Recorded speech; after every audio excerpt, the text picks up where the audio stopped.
Aleluia. Noite especial, noite de ceia. Eu creio que o seu coração, queridos, está desejoso, né?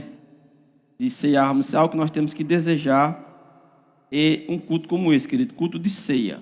É isso? Se você puder, abra sua Bíblia no livro de 1 Coríntios, que eu acho que dificilmente você vai visualizar daí esse versículo. Ele está mais para mim do que para vocês. 1 Coríntios, no capítulo 11. Abra aí sua Bíblia, por favor. 1 Coríntios, capítulo 11, versículo 26, diz o seguinte. Aqui, esse versículo, ele está no contexto de ceia, né? Posso até explanar um pouco mais sobre ele aqui, em 1 Coríntios, no capítulo 11. Aleluia. Você localizou aí em sua Bíblia? Quem encontrou, diga amém. Pronto. Glória a Deus. 1 Coríntios, capítulo 11. 1 Coríntios, capítulo 11, versículo 23. Começamos aqui o contexto de ceia, as instruções sobre a ceia que o apóstolo Paulo dá. Ele diz aqui, pois eu recebi do Senhor que também vos entreguei, que o Senhor Jesus, na noite em que foi traído, tomou o pão. E logo após haver dado graças, o partiu e disse: isso é o meu corpo que é dado por vós, fazei isto em memória de mim. Do mesmo modo, depois de comer, ele tomou o cálice e declarou: este cálice é a nova aliança do meu sangue. Fazei isto todas as vezes que eu beberdes em memória de mim. Verso 26. Portanto, todas as vezes que comerdes este pão e beberdes deste cálice, proclamais a morte do Senhor até que ele venha. Por esse motivo, quem comer do pão, beber do cálice do Senhor, indignamente será culpado de pecar contra o corpo e o sangue de Cristo. Examine-se, pois, o homem a si mesmo, a si próprio, e dessa maneira coma do pão e beba do cálice. Então aqui estamos no contexto de ceia. Porque o contexto de ceia, nós temos por obrigação trazer à memória o sacrifício de Cristo. Trazer à memória o sofrimento de Cristo, que não foi um sofrimento em vão. Tinha um propósito ali, que era nos resgatar dos nossos pecados, do poder que o pecado tinha, o poder da morte espiritual. Então, nós trazemos à memória esse sacrifício. Por isso temos aqui o pão, que simboliza o corpo de Cristo, o cálice, que representa o sangue. Então, nós estamos trazendo à memória aquilo que aconteceu no passado. Mas nós entendemos por esse versículo que a ceia não trata-se apenas do passado. Porque ele diz: porque todas as vezes que comerdes este pão e beberdes o cálice, nós estamos anunciando a morte do Senhor até que ele venha. Jesus veio uma primeira vez, morreu, ressuscitou, foi assunto aos céus e ficou claro que ele há de voltar. Repita comigo: Jesus voltará. Queridos, ele vai voltar. Então, esse momento de ceia não está falando apenas do passado, como também está apontando para o futuro. E uma coisa é clara: ele venha, e até que ele venha, queridos, nós precisamos atentar para algumas coisas. Algumas passagens bíblicas que falam sobre sinais do fim, sinais dos últimos dias. E para compreender esses sinais dos últimos dias, sinais dos últimos tempos, nós precisamos entender que a Bíblia, ela fala para 3 grupos de pessoas. Não pense você que todas as vezes que você abrir a Bíblia, é Deus falando com você, porque nem tudo que está na Bíblia é Deus falando com você. Porque a Bíblia fala para judeus, gentios e igreja. Então, quem é judeu? Judeu é todo aquele que é descendente sanguíneo de Abraão. Esses são os judeus. Trata de uma raça no qual foi descendente de Abraão, de sangue, né?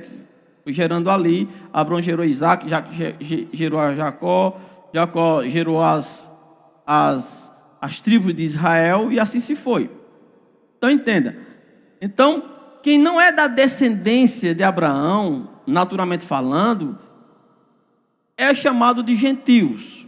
Então, a Bíblia, quando ela foi escrita no Antigo Testamento, ali era especificamente escrita para dois povos, judeus e gentios. Quando Jesus veio ao mundo, nasceu, morreu e ressuscitou, surgiu um terceiro povo chamado igreja. E quem é a igreja? Igreja é qualquer judeu ou qualquer gentil que aceita Jesus. Aí ele se torna igreja. Então existem partes específicas na Bíblia que é para direcionada a cada um desses três povos. Então nem tudo que está na Bíblia é para a igreja. Existem particularidades que é para judeus e particularidades que é para gentios. Como tem esses três povos na Bíblia, existe um tempo determinado para cada um desses povos. Então existe um tempo que é chamado tempo dos gentios e tempo dos judeus.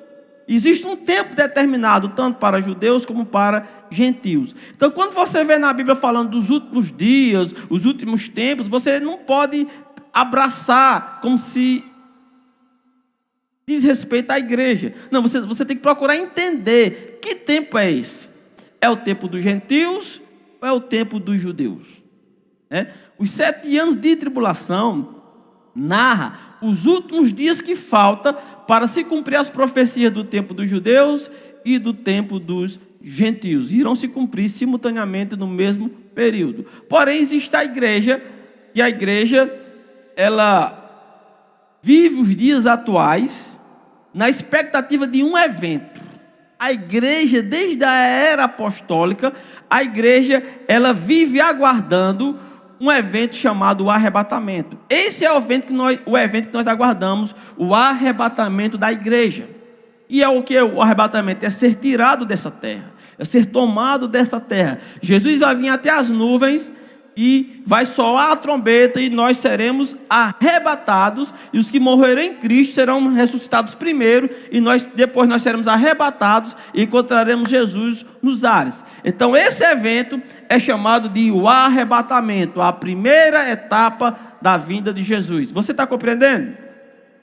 Pois bem, só que até que ele venha, nós devemos anunciar que ele virá. Nós não podemos nos calar, e a ceia, a mesa fala sobre isso. Enquanto houver ceia, nós estaremos anunciando que Jesus, ele vai voltar. Jesus voltará e ele virá arrebatar a sua igreja. Quem é que é a igreja? Pronto, se você é a igreja, você será arrebatado. Porém, queridos, nós temos que estar atentos àquilo que a Bíblia diz, àquilo que a Bíblia fala sobre os últimos dias. E não basicamente os últimos dias dos judeus, ou últimos dias da igreja, ou últimos dias dos judeus. Mas nós precisamos estar atentos ao que a Bíblia diz sobre os últimos dias da igreja. Nós precisamos estar atentos a isso. E é justamente nisso que Paulo ele escreve a Timóteo, no capítulo 3, versículo 1. Paulo ele escreve trazendo a atenção de Timóteo, dando um alerta a Timóteo, falando: Timóteo, meu filho, presta atenção numa coisa. Timóteo, esteja ciente de que haverá tempos difíceis. Quando? Nos últimos dias. Queridos, deixa eu te falar algo. Isso é inevitável. Não tem como evitar os tempos difíceis, os dias, que aqui diz, olha, haverá tempos difíceis nos últimos dias. Então, uma das características dos últimos dias, algo que mostra para nós, que sinaliza para nós, que se estamos ou não vivendo os últimos dias, é justamente tempos difíceis. Você está comigo? E ele escreve aqui: esteja ciente. Ou seja, a Bíblia aqui adverte a igreja para ela estar atenta, ciente de que nos últimos dias haverão o quê? Tempos difíceis. Essa palavra esteja ciente, que eu li nessa tradução, na maioria das traduções ela não se encontra. Na maioria das traduções existem diversas, Mas na grande maioria não está, esteja ciente. Você vai encontrar, sabe, Timóteo, sabe, porém, ou saiba, porém, que nos últimos dias haverão tempos difíceis. Não um tempo, mas tempos difíceis. Então, atentando para essa palavra ciente, eu procurei no texto original, na língua original que a Bíblia foi escrita, que é o grego, encontrei a palavra que é traduzida por esteja ciente, que é traduzida por saiba, por sabe. É a palavra ginosco, né? Ou algo parecido com isso. Então, essa palavra ginosco tem seus significados, né? Significa vir a saber, reconhecer, perceber, estar ciente de. Então, quando Paulo usou essa palavra, ginosco, sei lá se é essa mesma pronúncia, eu não sou pronunciar nem o nome da criança, quanto mais o grego, hein? Então, o que Paulo quis dizer aqui? Ele quis falar, ele quis falar, olha, Timóteo, saiba o que? Reconhecer, ou saiba, perceber, ou esteja ciente de que nos últimos dias haverão tempos difíceis. Ou seja, nos últimos dias, nós, a igreja, não podemos estar alheios, mas nós precisamos estar conscientes de que o mundo vai passar por tempos difíceis. E aí eu fiquei curioso nessa palavra tempos, porque o versículo diz que haverá tempos, né? Nos últimos dias haverá tempos. Eu fui pesquisar qual era a palavra no original que é traduzido por tempos. E aí eu descobri que essa palavra kairos, e ela tem seus significados. Essa palavra kairos significa tempos, estações, épocas. Ou seja, Timóteo, meu filho, esteja ciente, esteja consciente de que nos últimos dias haverá estações, ou seja, haverá épocas difíceis. E pesquisando mais a fundo, eu entendi que essa palavra kairos, ela pode ser entendida também como séculos ou décadas. E aí cheguei à conclusão de que o versículo, nós podemos trazer o entendimento de nos últimos dias haverão séculos difíceis, mas melhor ficar por décadas difíceis. Ou seja, essa palavra difíceis vem do grego chalepos, se realmente essa é a pronúncia. E essa palavra significa difícil de suportar, selvagem, problemático, severo, veroz. O que é que Paulo estava querendo dizer a Timóteo? Timóteo, meu filho, presta atenção numa coisa. Nos últimos dias haverão décadas difíceis de suportar. Haverá décadas totalmente selvagens. Haverão décadas totalmente problemáticas, décadas severas, décadas ferozes.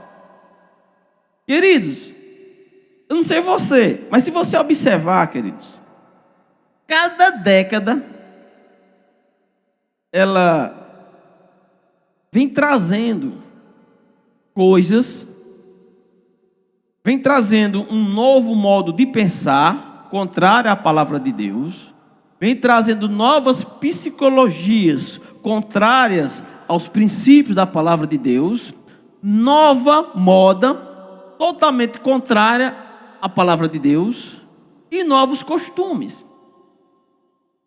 Então, Paulo estava dizendo a Timóteo e para a igreja, olha, saibam de uma coisa, nos últimos dias cada década vai trazer coisas, e essas coisas não serão em linha com a palavra de Deus.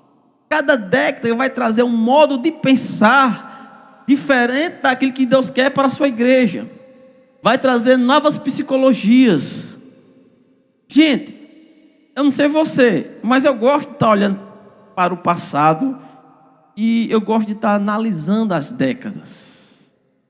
Graças a Deus, esse mês, dia 27, já estou me distanciando mais da minha 4ª década de vida.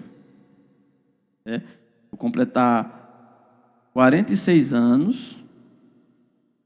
Então, isso quer dizer o que? Que eu já estou me distanciando, já estou me aproximando de mais uma década de vida. E eu vou chegar em nome de Jesus, sim, completar minhas 5 décadas de vida. Amém? Pode baixar só um pouquinho o meu microfone, por favor. Então, queridos, o que é que nós precisamos estar atentos? Precisamos atentar nisso, olha. Nos últimos dias, o que vai caracterizar esses últimos dias é a gente observar que cada década ela vai trazer coisas que são contrárias à palavra de Deus. Queridos, se você começa... Eu sou de décadas, eu acompanhei algumas mudanças de décadas, e eu lembro a época da escola. Na época da escola, eu não sei você, a escola que você frequentou, mas a minha escola que eu frequentei, escola estadual, antes de entrar na escola, a gente ficava lá fora, cantando o hino nacional brasileiro. Aquela década trazia uma consciência de patriotismo, amor e respeito à sua pátria. A gente cantava aquele hino nacional. Aí depois a gente ia para a sala de aula, sentava ali e ficava esperando a professora chegar. Eu não sei como foi com você, mas comigo foi assim. Quando a professora aparecia na porta, quando ela colocava o pé na porta, toda aquela turma tinha um alto respeito pelo aquele educador, aquela educadora. O que era que a gente fazia? Todos que estavam sentados se levantavam. Se levantavam e só se sentavam quando ela mandava. Porque aquela geração foi criada com temor e com respeito a um educador. Eu acompanhei isso, eu lembro disso. Aí depois ia rezar. Eu não sabia rezar. Eu nunca aprendi a rezar. Eu sou de uma família extremamente católica, de uma cidade extremamente católica, mas eu nunca fui católico. Meu lar era extremamente católico, eu nunca fui católico. Eu não sabia nenhuma reza, mas ficava lá em pé, tentando repetir o que a professora falava, e eu sempre tinha mania de ficar assim, toda vez que ia rezar. Ficava assim, ainda lembro como se fosse hoje, rezando. Mas, de toda forma, o que era que isso trazia? Respeito a um educador, respeito ao professor e uma certa reverência a Deus. Era isso que tinha naquela década que eu comecei a frequentar a escola. E se passando os anos, vai entrando o quê? Um novo modo de pensar, nova psicologia, novos costumes, e aí isso foi ficando para trás, e quando isso vai ficando para trás, os dias vão se tornando piores, porque os princípios vão ficando para trás, e se os princípios ficam para trás, queridos, mais difíceis se tornam os tempos. E hoje em dia, eu ouço falar, eu não frequento mais escola, mas eu ouço falar muito, eu vejo muito aí, são alunos espancando professores, sem ter um pingo de respeito pelo educador, é como se vivesse praticamente numa selva. Porque cada década, a sociedade virar as costas para os princípios da palavra de Deus, elas vão se tornando piores, e isso já estava escrito. Olha, preste atenção, nos últimos dias serão dias difíceis, e eles se tornam difíceis porque cada vez mais as pessoas vão virando as costas para os princípios da palavra de Deus. Você está aqui ainda? Então observe que cada década vai mudando, as modas foram se tornando cada vez mais imorais, cada vez mais imoral, cada vez, e agora existe uma moda aí que é ridícula, não sei se já passou, ou se está só começando, se está treinando para entrar, que é um tipo de short jeans que ele é feito no formato de uma peça íntima. Um tipo de short jeans que o formato dele é como se fosse uma calcinha. Eu não sei se essa moda já passou ou se ela está só treinando para entrar. E esse tipo de moda é a imoralidade, é a falta de respeito, a falta de pudor. E isso aí, as mulheres santas de Deus não podem estar nem paquerando com esse tipo de roupa. Nós precisamos estar atentos, porque nos últimos dias, tudo vai piorar. A falta de respeito vai piorar, a imoralidade vai piorar, e nós que somos a igreja precisamos estar atentos, porque nós não vamos seguir essa influência do mundo. Amém? Você está aqui? Existem psicologias terríveis hoje em dia, que para educar um filho, você não pode mais bater na criança. Não bate em juiz, não. Não bata no bichinho, não. Querido, eu acho que eu só não me tornei um marginal por conta do cinturão de minha mãe. Levei muita pisa. Foi pouca, não, foi muita. E eu me lembro, querido, que eu deixei de fazer muita coisa ruim, porque eu lembrava do cinturão de mãe. Eu estava falando aqui no Rema, lá em Araripina, e uma vez os meninos me chamaram para derrubar o muro da escola. Estava todo lá pronto para derrubar o muro. E eu todo, sabe, eufórico, vamos derrubar essa parede, vamos derrubar essa parede. Aí quando eu ia, eu lembrei, cinturão de mãe. Digo, rapaz, eu vou aqui e volto já. Nunca mais eu voltei. Derrubaram o muro, derrubaram. Eu não participei da festa, fiquei de fora. Aí, quando foi na segunda-feira, isso foi numa sexta, quando foi na segunda-feira, a supervisora chegou lá na porta da sala de aula. Fulano, na secretaria. Aí eu olhei assim, eu deduzi, todo mundo que estava no muro de Berlim ali, Aí um ficou para dar uma diária de pedreiro, outro ficou para dar um saco de cimento, outro ficou... Aí foram... Eu digo, rapaz, se eu chegasse lá em casa, uma notícia dessa, mãe, a senhora vai ter que pagar uma diária de pedreiro. Menina, era eu falando e o chicote estralando. O cinturão de mãe me salvou. Você está aqui? A psicologia de hoje é não bata na criança. Aí não bate, depois a polícia vai e bate. A psicologia. E a Bíblia diz que deve sim corrigir a criança com a vara. Mas é com amor, não com ódio. Porque se não for com amor, vai espancar e não disciplinar. A disciplina é um ensinamento que se dá. Por mais que a psicologia mude, existe até agora vigias que vigia que se o pai bater na criança, tem que chamar o conselho do tutelar. Então, tirando a autoridade que tem nos pais, e a tendência, querido, se a criança cresce sem disciplina, e a sociedade é reflexo da família, cada vez mais que se tira a autoridade dos pais, mais vagabundo e mais trombadinha e mais pilantra vai ter na sociedade, porque a sociedade é o reflexo da família. Se o mundo consegue, queridos, entrar na família para dizer o que o pai e a mãe podem ou não fazer, já começa a desconfigurar toda a sociedade.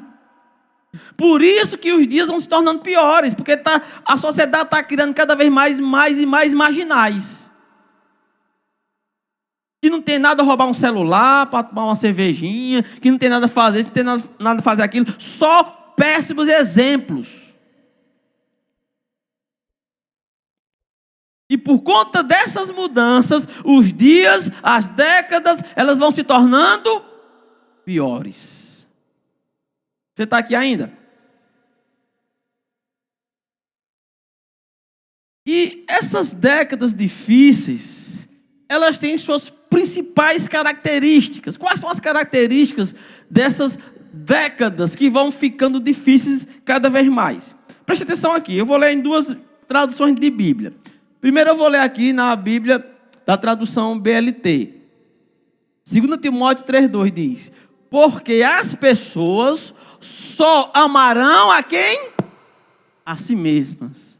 E ao dinheiro, serão incapazes de se controlarem, orgulhosas, zombarão de Deus, desobedientes aos pais. É lógico que eles vão ser desobedientes aos pais, porque a própria psicologia e a própria educação de hoje é a criança faça o que quiser.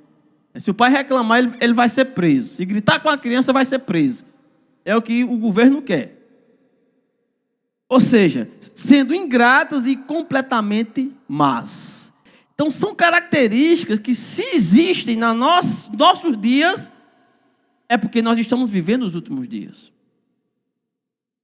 Em outra tradução, na tradução mais comum, que é a ARA, ela diz o seguinte: pois os homens serão egoístas, avarentos, jactanciosos, arrogantes, blasfemadores, desobedientes aos pais, ingratos e irreverentes. Presta atenção numa coisa. Você lembra como está escrito o início aqui na tradução anterior? Os homens seriam o quê? Seria o quê? Amarão a si mesmo. Nessa tradução está como? Egoísta. Existe alguém que ama mais a si mesmo do que uma pessoa egoísta? Uma pessoa egoísta é aquela que pensa só em si mesmo. É igual a história de Juninho. Diz que a mãe levou Juninho para fazer a feira do mercado. Pegou lá uma caixa de chocolate. Juninho abriu e estava comendo o chocolate todinho. Meu filho, Juninho, meu filho, você não está lembrando de sua irmã, não? Disse, estou, é por isso que estou comendo tudo. Ela vai ficar sem. Isso é o típico amante de si mesmo, porque pensa em quem? Somente em si. E por amar somente a si, por ser egoísta, por ser egocêntrico, esse egoísmo e esse egocentrismo das pessoas dos últimos dias, eles se tornarão avarentos, eles se tornarão jactanciosos, arrogantes, blasfemadores, desobedientes aos pais, ingratos, irreverentes. O ponto de partida de tudo isso é amar a si mesmo num grau muito elevado, e cada década que se passa, as pessoas, elas estão se tornando cada vez mais egoístas. Você está aqui ainda? Então, décadas difíceis, os últimos dias serão caracterizados por décadas cada vez mais difíceis, e uma das principais características é o egoísmo e o egocentrismo. O mundo gira em torno do umbigo da própria pessoa. Tudo gira em torno daquela pessoa. Então, ela só pensa em si e pouco se preocupa com os outros. Então, não sei se você está entendendo essa imagem. É um dia chuvoso, está chovendo, alguém aqui está no meio da chuva e alguém tem 1, 2, 3, 4, 5 guarda-chuvas um em cima do outro, mas é só dele. Ele não compartilha com ninguém. E a tendência é que cada década que se passa, as pessoas estão ficando cada vez mais egoístas. E aqui vem um conceito de egoísmo. E é o mesmo egocentrismo, que é o quê?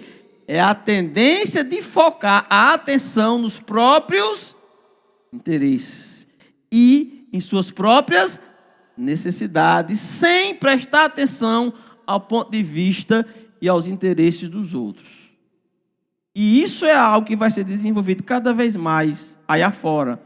Mas nós, a Igreja de Cristo, precisamos estar atentos para não nos tornarmos o quê? Pessoas egocêntricas.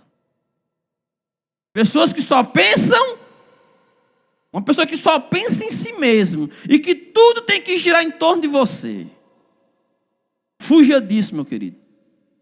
Diga assim: eu não serei egoísta. Eu não serei egocentrista. Eu não sei isso mesmo. E aqui eu quero dar um exemplo. Que o egoísmo, ou o egocentrismo, infelizmente, queridos, não está só no mundo, não. O mundo está piorando cada vez mais, porque as pessoas estão cada vez mais egoístas, pensando cada vez mais em si mesmas, e tudo girando em torno delas. Mas a triste notícia é que na igreja, infelizmente, esse número de pessoas também está aumentando. E não pode aumentar, gente. Tem que zerar essa questão de pessoas egoístas na igreja. Você está preparado para ouvir o que eu vou falar mesmo? Você é egoísta? O que é egoísmo? Eu. Para mim, eu. Isso é o egocentrismo. Tudo gira para você.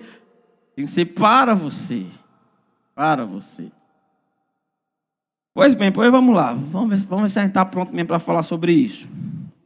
Eu quero dar aqui o exemplo da igreja. Estou falando de igreja. Então, preparei aqui o quê?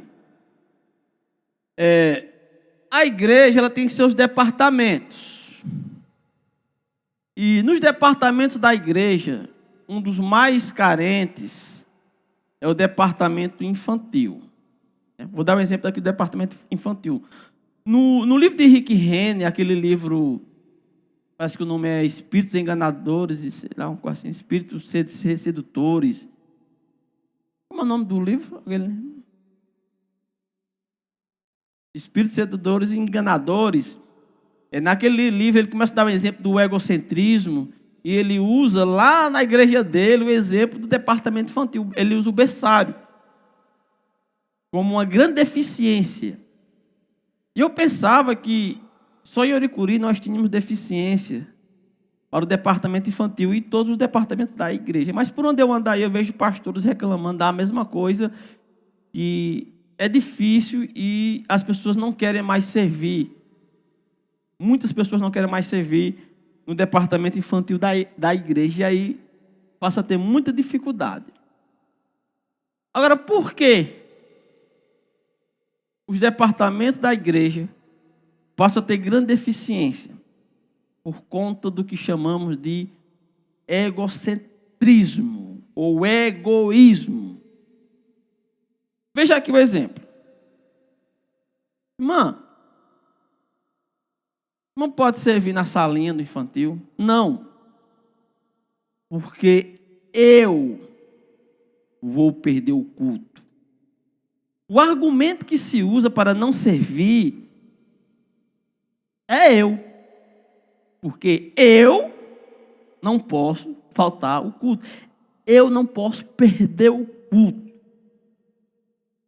Parece algo espiritual. Mas é egoísmo. No reino de Deus, Jesus disse: olha, eu não vim para ser servido. Eu vim para servir. Um filho de Deus, ele precisa ter a mesma consciência que Cristo teve.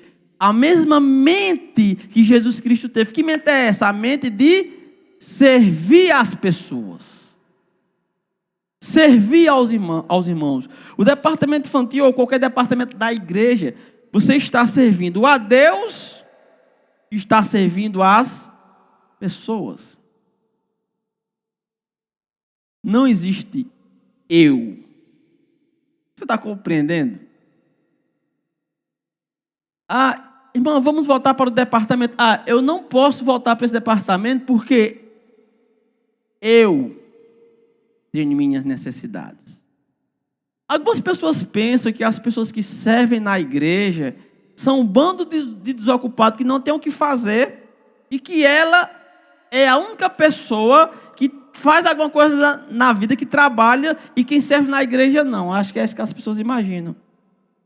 Aqui tem pessoas, queridos, que servem na igreja com tanto amor, com tanta dedicação, que eu já vi deles vindo diretamente com a farda do trabalho. Porque as pessoas que servem na igreja, eles renunciam o seu eu para servir as pessoas e servir a Deus. Não existe um egocentrismo. Você está aqui ainda? Então entenda.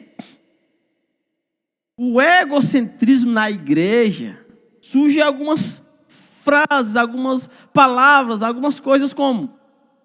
Entendam uma coisa. Muitos estão propensos a cuidar apenas de si mesmo. Tanto que eu trabalho, você achar que eu vou chegar cansado e eu vou estar servindo em igreja, servindo. A pessoa quer cuidar apenas de si mesmo. O que for melhor para mim, é isso que eu vou fazer. Gente, não existe palavras mais completas de egocentrismo, de egoísmo, do que pensar apenas em si. O povo de Deus, ele precisa pensar em servir a Deus. Cara, Deus é tão bom. Deus é tão lindo. Deus nos deu o dom da vida. Nos dá o ar para respirar, não cobra nada. Deus tem nos abençoado. Sabe? Aí a pessoa trabalha 8 horas por dia para si próprio, para a sua família, para a sua casa. Isso de segunda a sábado, segunda a sexta. Quantas horas você dedica para você e sua família? E não pode tirar uma escala para servir a Deus.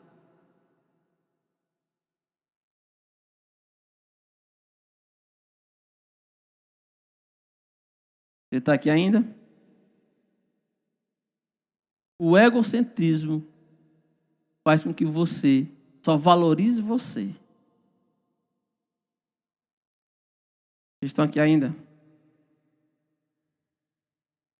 Décadas difíceis têm suas principais características. 2 Timóteo 3:2, só a primeira parte aqui na versão BLT que diz: porque as pessoas só amarão a si mesmas e ao dinheiro. Ou seja, tem traduções que dizem que serão avarentas. O que é uma pessoa avarenta? Alguém que ama o dinheiro.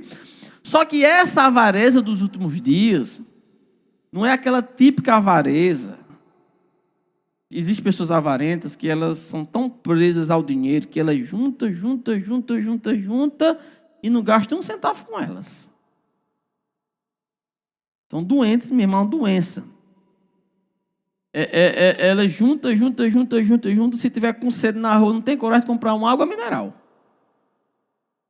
Prefere ficar com sede do que comprar uma água mineral. Só que esses avarentos dos últimos dias não é essa característica de avarento. Elas são tão amantes de si, elas são tão egoístas, que o dinheiro delas é para elevar o padrão delas a um alto nível. Melhores sapatos, melhores carros, melhor tudo. Até aí não tem problema nenhum você querer o melhor, amém? O problema é que essas pessoas nunca tiram um centavo para abençoar uma pessoa, para dar uma oferta a um irmão, pagar um lanche para um irmão, pagar uma coisa para um irmão, ofertar no reino de Deus. Elas são tão egoístas que elas desenvolvem um alto nível de avareza tão alto que ela não é dizimista, ela não é ofertante, não participa de nenhuma campanha da igreja e nunca deu uma oferta a ninguém. Nunca abençoou a vida de ninguém.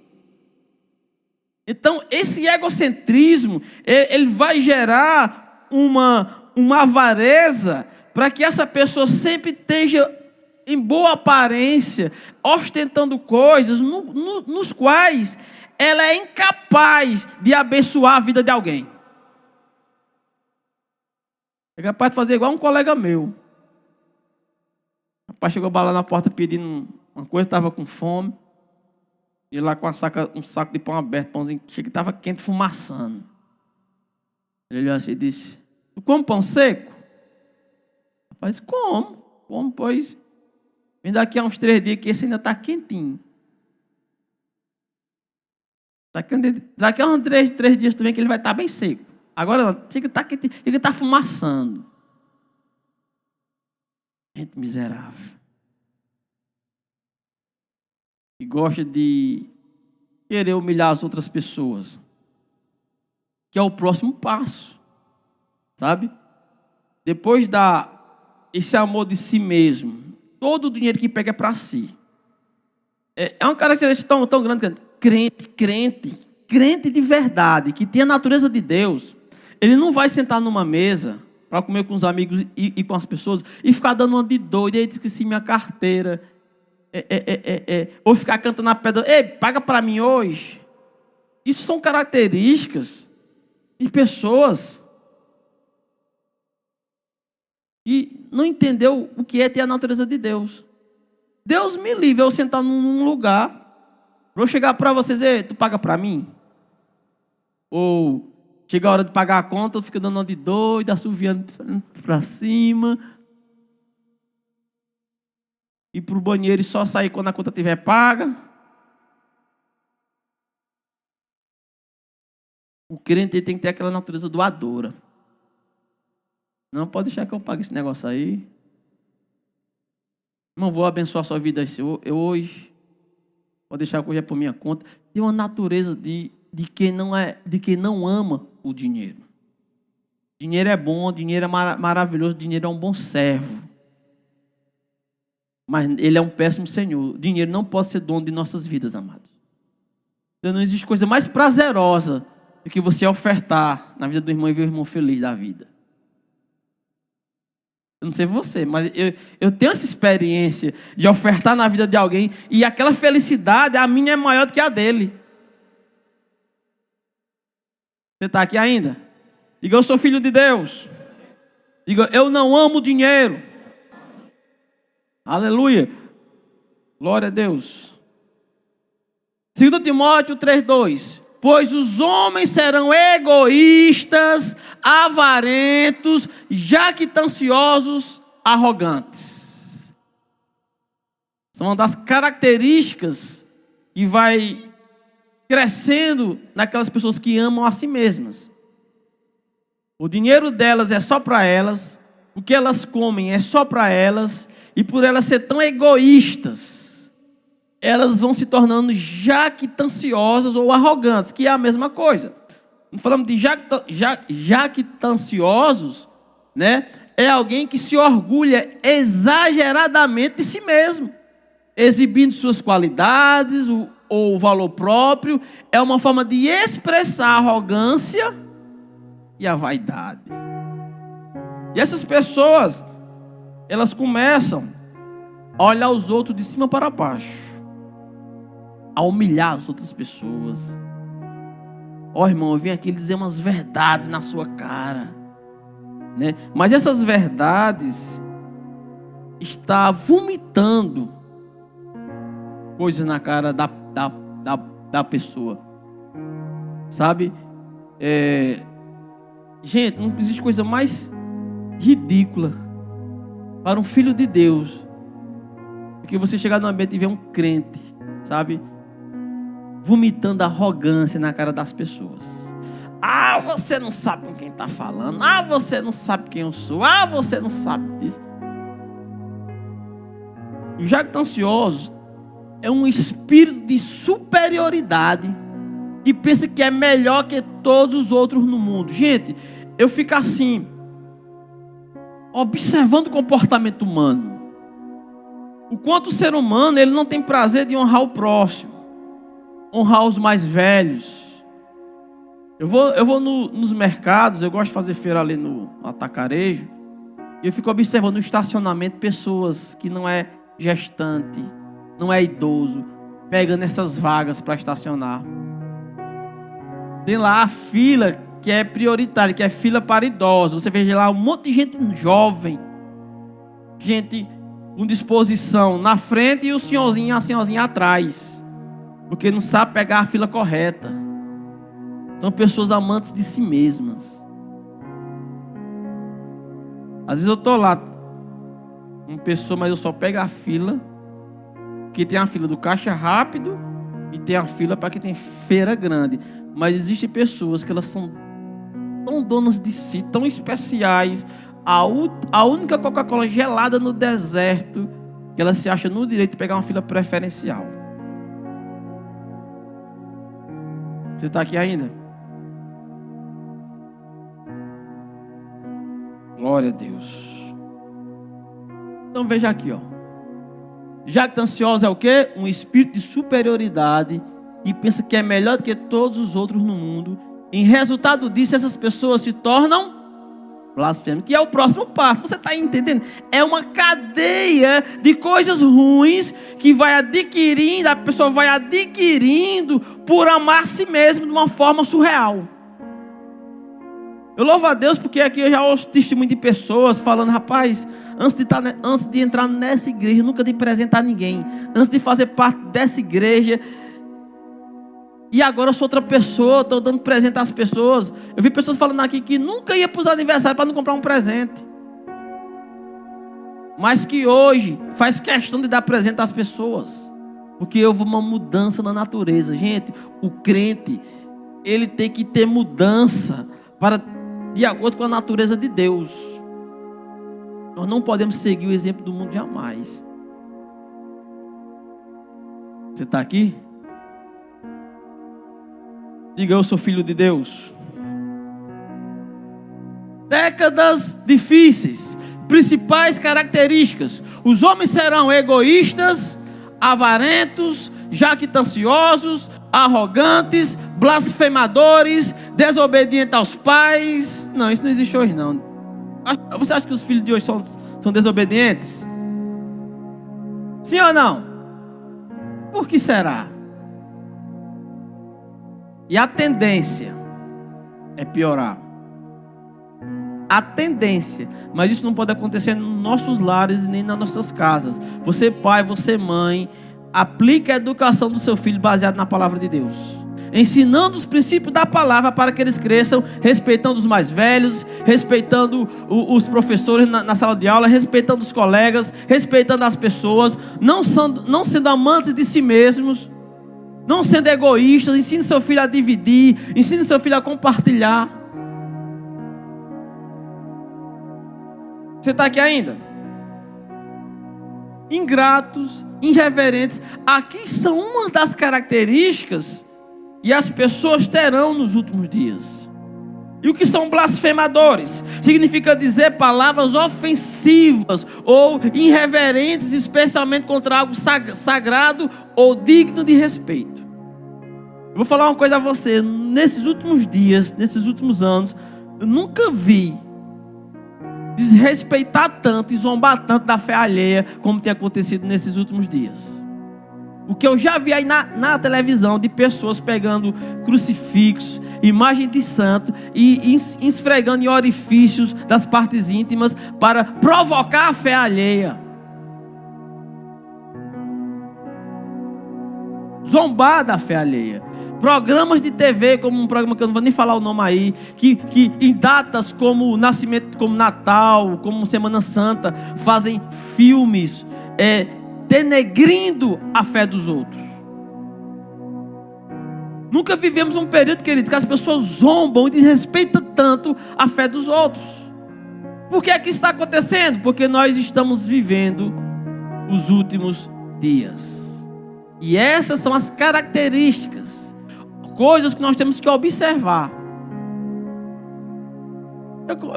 Eu pergunto a você: você tem visto isso? Ou só eu que tenho visto na televisão e mídias pessoas zombando da fé alheia? Eu vi um vídeo que eu fiquei horrorizado, de pessoas parando de frente de uma igreja e fazendo sinais obscenos na porta da igreja na hora do louvor.